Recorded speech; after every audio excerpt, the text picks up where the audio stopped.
श्री सद्गुरु महाराज की जय। परमाराध्य संत सद्गुरु महर्षि मणिपुर जी महाराज का प्रवचन। बंदो गुरुपद कंज कृपा सिंधु नर रूप हरि, महामोह तम पुंज जासु वचन रवे कर निकर।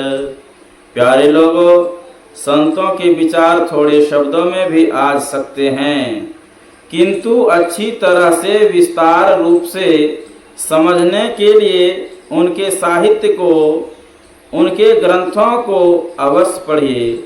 संतों के ग्रंथ को पढ़ने के पहले उनके पारिभाषिक शब्दों को और उनके अर्थों को अवश्य जानिए। संतों का भेद और पंडितों का वेद प्रसिद्ध है, इसलिए संतों की युक्ति जानिए और अभ्यास कीजिए, तब पूरा समझ सकते हैं। हम लोगों के 3 दिनों के सत्संग में संतों के सभी विचारों का पूर्ण रूप से वर्णन हो असंभव है, लेकिन अल्प मात्रा में थोड़े विचारों का समास रूप में वर्णन होता है। कई संतों के थोड़े वचन इसलिए आपको सुनाए जाते हैं कि किसी एक ही संत की वाणी से कैसे जान सकते हैं कि सब संतों का एक ही मत है। इसलिए सब संतों की वाणी को पढ़ना चाहिए। अनेक संतों की वाणी को नहीं पढ़कर एक ही संत की वाणी पढ़ने से आप सांप्रदायिक झंझट में फंसे रहेंगे और लड़ाई झगड़ा करते रहेंगे।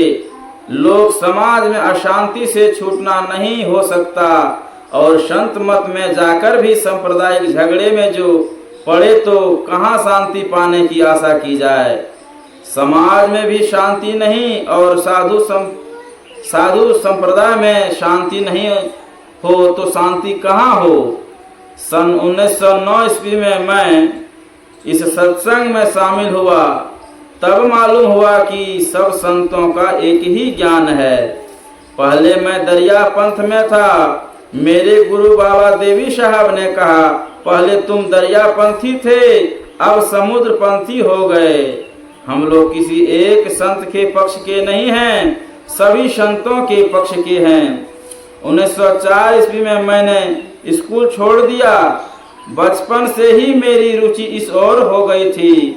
कतिपय साधुओं का संग करने से मालूम हुआ कि संतों का ज्ञान इतना है कि वह वेद ज्ञान से भी ऊंचा है, और जो वेद पक्षी थे, चाहे वे वेद थोड़े ही पढ़े थे अथवा वेद से भेंट भी नहीं थी, केवल उनमें श्रद्धा रखने वाले थे। वे कहते थे कि संतों का ज्ञान वेद बाह्य है और श्रद्धा करने योग्य नहीं है। मैं संतों के ज्ञान को अपना चुका था, उससे हटने वाला नहीं था, लेकिन विचार हुआ कि दोनों पक्षों में यथार्थ कहना किस पक्ष का है, इसकी खोज करनी चाहिए। लोकमान्य बाल गंगाधर तिलक जी के गीता रहस्य में पढ़ा कि सारे मोक्ष धर्म के मूलभूत अध्यात्म ज्ञान ही परंपरा हमारे यहाँ उपनिषदों से लगाकर ज्ञानेश्वर, तुकाराम, रामदास, कबीरदास, सूरदास, तुलसीदास इत्यादि आधुनिक साधु पुरुषों तक अव्याहत चली आ रही है।